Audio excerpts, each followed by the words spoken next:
Hello everyone, Firecrest Gaming here and welcome back to another video. And this time we are back on Forza Motorsport 6 for the first time in a while. I think it's been a couple of months now.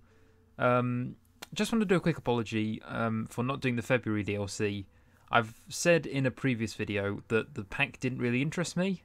So in the interests of repayment, what I'm going to do is within however long it is, maybe next week or so, I'll be reviewing 2 car packs at once. The Porsche pack, or Porsche expansion pack, that is the big one, and then the main March DLC pack. How does that sound? That sound good? Excellent. So, beginning with our first car of the day, we have the Porsche Cayman GTS. Oh yeah, I should explain as well with the Porsche pack, I'm not going to be doing all the cars that will be here until the next DLC pack comes out.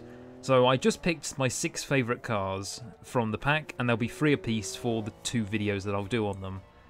So for the Porsche Cayman GTS, what do I think of this car? Well, it's in B-Class, and a rather high rating in B-Class as well. And as it stands, the car is fantastic to drive. It's got a pretty good amount of straight line speed for its class, and through the corners it is astonishing. I believe around the first corner of particularly Monza, I did a whole bunch of recording for the DLC in one day, and I was driving the Ferrari 488, which is in the next DLC, which is in the main DLC pack for this month. And through the first chicane at least, the Cayman and the Ferrari were both matching each other for speed.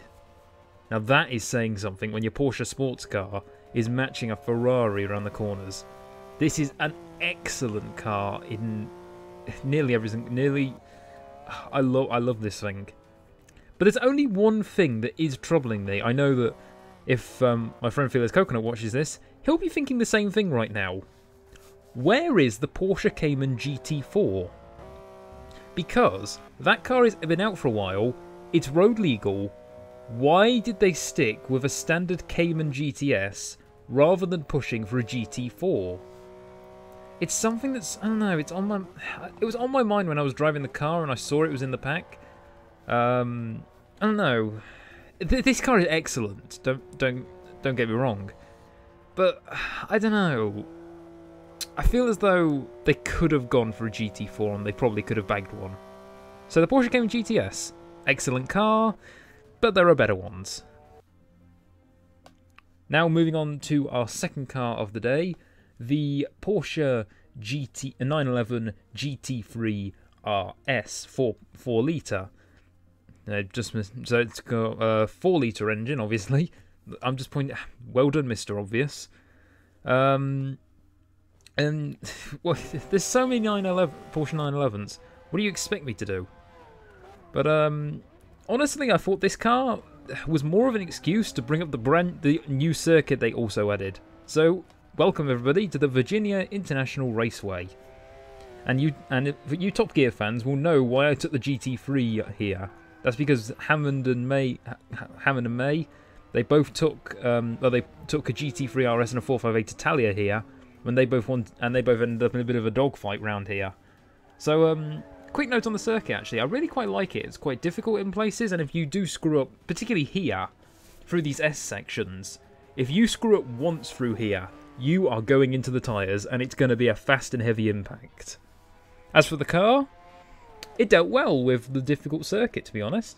It gripped well in the corners, and obviously, being a bit of a kind of stripped out, even more kind of racier version of GT3, then it's definitely going to be a bit more. It's going to be faster. It's going to be lighter. It's going to be better through the corners. The wing on the back also just helping the car, just pushing it round the corners, just in every single way.